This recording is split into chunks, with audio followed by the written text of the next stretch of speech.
Hello and welcome to Media and Marketing, another podcast here with your host, Jon Rognerud. And wow, it's been a while here. It's been very busy at the agency. We've been developing new systems, processes, new products are coming out for advertising, specifically Google AdWords, and you'll hear more about that later.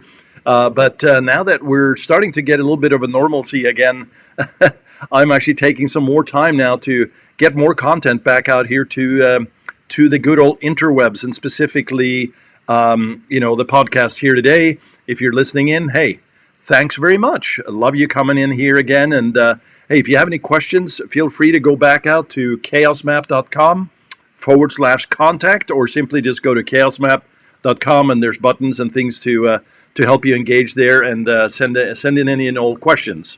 Today, we're going to cover something that came up through a recent funnel that we built out. Questions were coming in.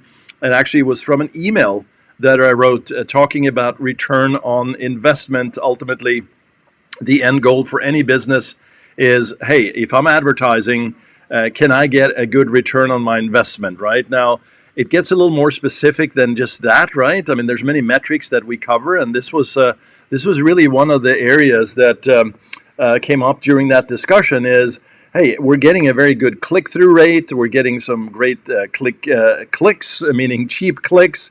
Our traffic is high, and we're getting conversions. Our cost per acquisition or cost per lead is pretty good. Our average order value is X, etc. I mean, you have all these metrics, right? The front-end metrics, I call those vanity metrics, and not too concerned about them, but they're part of the equation, right? You must have incoming traffic for any of this to work, right?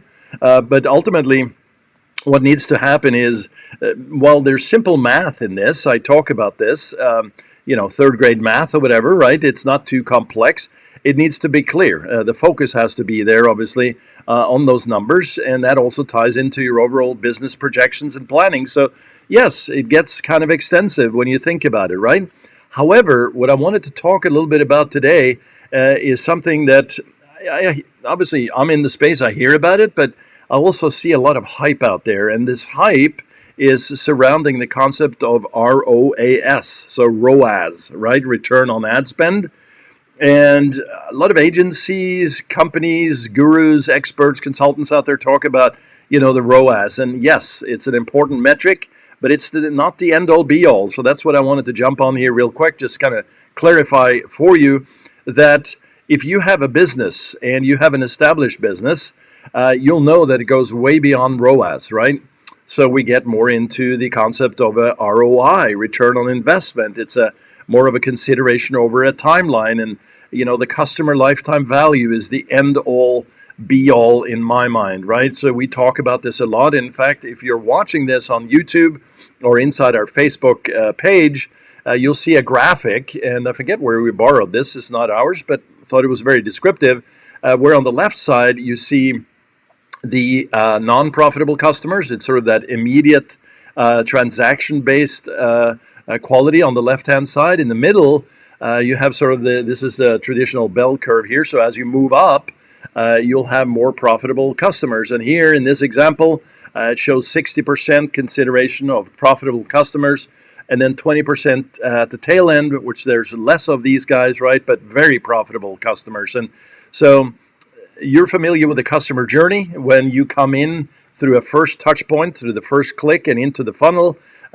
you're not that profitable, right? I mean, or the business is not, I should say, because if they don't know you, and if they don't, know you exist or what you do, etc., the 5 levels of awareness, by the way, is something that you should look up online.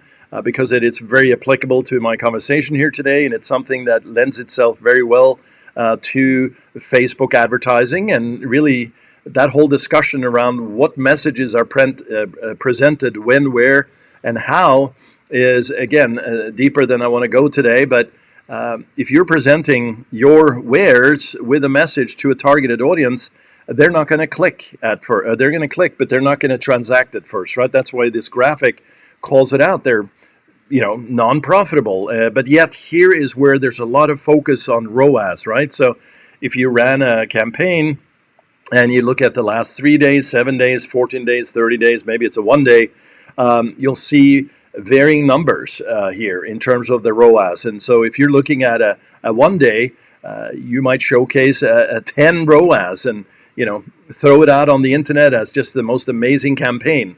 Well, if you look at it over time, and that's days, weeks, months, and then over time, what happened to that customer? Where is the value of that customer through time?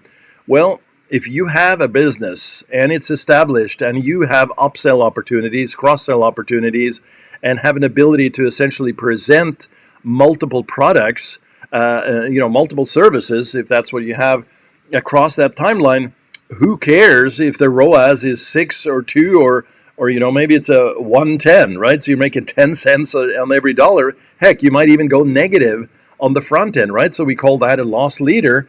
But in fact, what you're doing is you're doing what real companies do.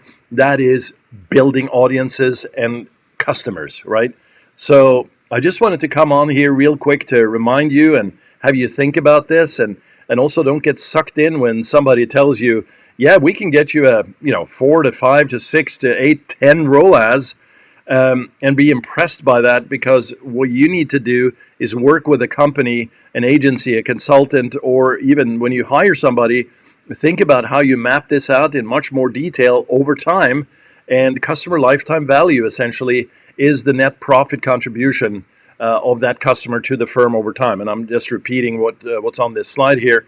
And that's where the real essence of true growth and ROI happens. So I hope this is helpful for you. As a reminder, if you have any questions, as I said, go out to chaosmap.com. We can help you map this out. We actually have spreadsheets and the calculations that help get this into place. And by the way, I should add this also. While this is fairly simple, as I said, in terms of math and getting these numbers in place, yes, it gets complex when you're talking multi-channel, multi-touch points, attribution concepts, things like that, right? So that's where you might need some further help. This is more than just simply tracking your Google Analytics through your e-commerce or lead or services pages or websites, right?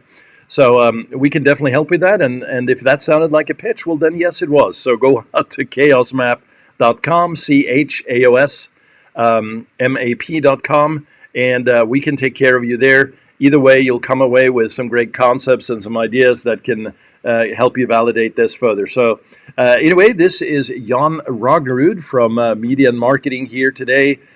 Just love putting these concepts together and to help you get more validation for your work. All right. Well, hey, appreciate it very much. And I think I'm just going to try and figure out how I exit this thing, and we'll see you soon. All right.